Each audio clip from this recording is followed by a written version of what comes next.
Hello and welcome guys, मैं हूं आपका अपना होम ट्यूटर निखिल सर। तो जैसा कि हम लोगों ने अपनी कल की क्लास में एग्जाम्पल नंबर 2 का ए पार्ट किया था, आज हम लोग उसी एग्जाम्पल का सेकंड पार्ट करने वाले हैं, यानी बी पार्ट करने वाले हैं। तो चलिए स्टार्ट करते हैं हमारे आज का एग्जाम्पल। तो जैसा कि मैंने आपको पहले ही बताया, सिर्फ मैं एग्जाम्पल इसलिए करवा रहा हूँ ताकि क्वेश्चन आप अपने आप सॉल्व कर सकें, क्योंकि क्वेश्चन जो है बेसिकली डिट्टो एग्जाम्पल की तरह ही है। तो अगर आप एग्जाम्पल अच्छी तरह समझ लोगे तो क्वेश्चन को आप इजीली कर लोगे। तो चलिए स्टार्ट करते हैं हमारे आज का एग्जाम्पल, जो कि मैं लेने वाला हूँ DK गोयल से ही। एग्जाम्पल नंबर 2 का बी पार्ट में करवाने वाला हूँ आपको आज।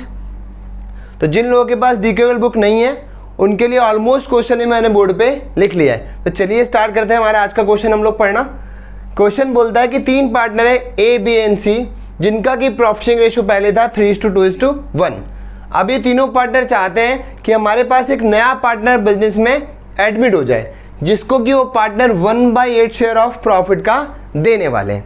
अब मैंने आपको कल समझाया था कि जब एक नया पार्टनर बिजनेस में आता है तो पुराने वाले पार्टनर्स को सेक्रीफाइस करना पड़ता है, लेकिन ये ज़रूरी नहीं है कि तीनों पार्टनर या पुराने जो भी पार्टनर हैं वो सारे पार्टनर सेक्रीफाइस करें, ऐसा मैंडेटरी नहीं है। कोई एक पार्टनर या फिर तीनों पार्टनर भी क्या कर सकते हैं, सेक्रीफाइस कर सकते हैं। लेकिन मैंने आपको समझाया था सेक्रीफाइस और गेन रेशियो हमेशा होगा, हमेशा इक्वली। तो चलिए आगे इन्फॉर्मेशन पढ़ते हैं क्या गिवन है।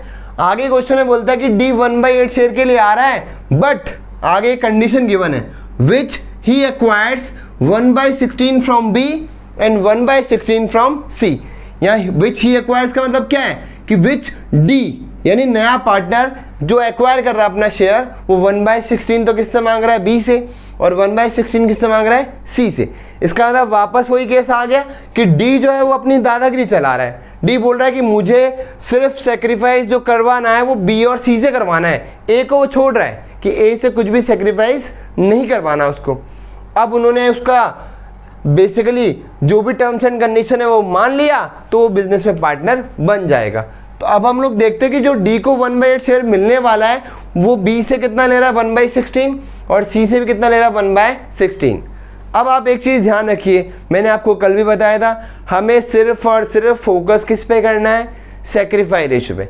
अगर आप सेक्रीफाइस रेशियो पे फोकस कर लोगे तो न्यू रेशियो इजीली कैलकुलेट कर सकते हो। तो एक बार हम लोग चेक कर लेते हैं कि क्वेश्चन में जो 1/16 B और 1/16 जो C से मिलने वाला है, किसको मिलने वाला है, D को।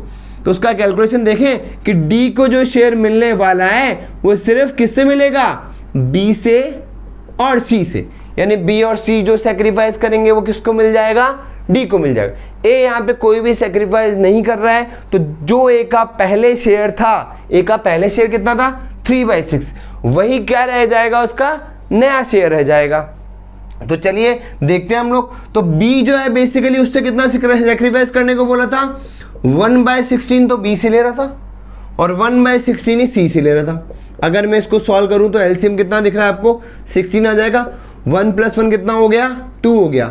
2 से सॉल्व करो तो 2 8 जा कितना हो गया, 16, यानी कितना बच गया, 1/8 पार्ट बच गया, जो कि किसके इक्विवेलेंट दिख रहा है आपको, D के इक्विवेलेंट दिख रहा है। इसका मतलब आपको एक लाइन अच्छी तरह समझ में आ जानी चाहिए।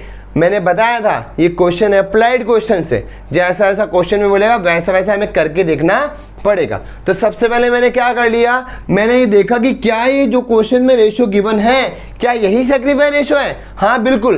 तो जैसा कि हम लोगों ने देखा कि जो हमारे पास B और C का रेशियो गिवन था, उसको मैंने जब ऐड किया तो D के शेयर के अपने आप इक्विवेलेंट आ चुका है। इसका मतलब क्या हो गया, इसका मतलब क्वेश्चन में हो गया कि सेक्रीफाइस रेशियो हमारे पास यहाँ ऑलरेडी गिवन था, इसको हमें कैलकुलेट करने की जरूरत नहीं पड़ रही, सिर्फ आइडेंटिफाई करने की जरूरत पड़ रही है। तो जैसा कि मैंने आपको बताया कि अगर आप सेक्रीफाइस रेशियो पे फोकस करके एक बार उसको आइडेंटिफाई कर लोगे तो जितने भी इसके केसेस हैं वो आप इजीली समझ जाओगे, क्योंकि मैं इसको केसेस में डिवाइड करने वाला नहीं हूँ, ये अप्लाइड क्वेश्चंस हैं। सिर्फ मैं आपको फोकस करवाने वाला हूँ कि हमें सिर्फ और सिर्फ सेक्रीफाइस रेशियो पे फोकस करना है। तो जैसा कि आपने देखा कि D बोल रहा था मुझे B और C से ही चाहिए, और जो क्वेश्चन में रेशियो गिवन थे वो मैंने चेक किया तो पता लगा कि वही रेशियो क्वेश्चन में सेक्रीफाइस रेशियो गिवन है। तो हम लोगों ने सेक्रीफाइस रेशियो को अगर आइडेंटिफाई कर लिया है तो अब लोग क्या निकाल लेते हैं, हम लोग न्यू रेशियो। न्यू रेशियो के बारे में आपको ऑलरेडी पहले बता चुका हूँ, पुराने वीडियो आपने नहीं देखे हैं तो जा करके देख लीजिएगा। तो आपको ये समझ में आ जाएगा कि हम लोग कैसे न्यू रेशो कैलकुलेट कर रहे हैं। और यहाँ भी मैं आपको सिखा देता हूँ। तो न्यू रेशो किस किस के लिए निकालोगे?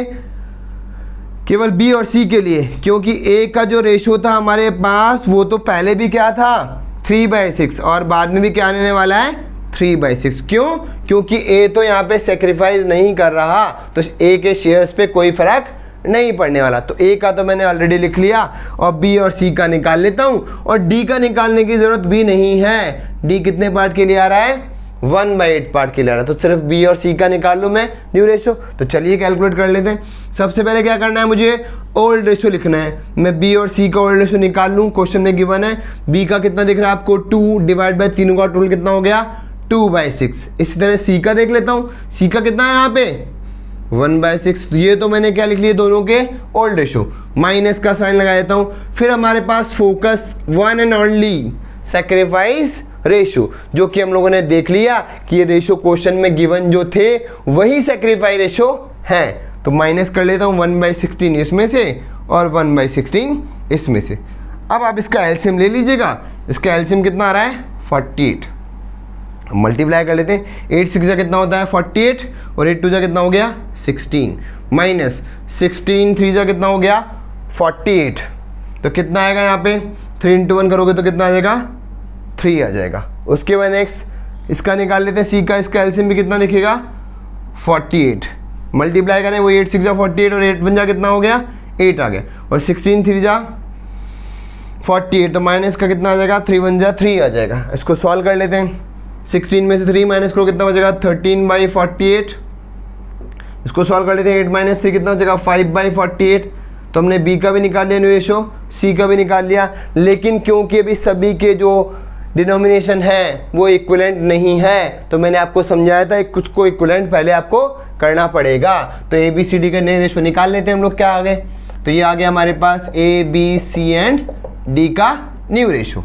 तो सबके शेयर पहले ले लेते हैं और फिर उसका एलसीएम हम लोग सेम कर लेंगे। तो ए का शेयर कितना दिख रहा है आपको 3/6, क्योंकि ए ने सेक्रीफाइस नहीं किया, इसका पुराना वाला रेशो ही क्या रह जाएगा न्यू रेशो।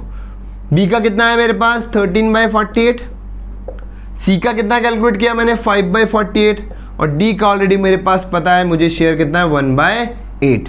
क्योंकि सभी के एलसीएम यहाँ पर सेम नहीं है, तो मैंने आपको समझाया था या तो एलसीएम ले लो, और एलसीएम लेने की ज़रूरत नहीं है, ऐसे फैक्टर से मल्टीप्लाई करो कि नीचे 48 बन जाए। ये तो ऑलरेडी 48 है, किससे मल्टीप्लाई करूँ 8 से मल्टीप्लाई करके और 8 से डिवाइड कर दूंगा तो नीचे 48 बन जाएगा।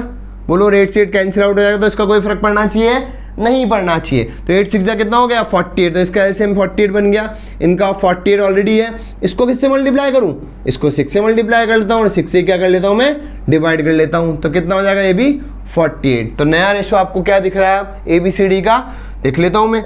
ए बी सी डी का जो नया रेशो आया है वो कितना हो गया हमारे पास 8 3 जा 24, तो इसका हो गया, इसका एज इट इज रह जाएगा क्योंकि इसका एलसीएम ऑलरेडी कितना था 48। तीसरे वाले का कितना रह गया 5 और इसका 6 × 1 कितना हो गया 6।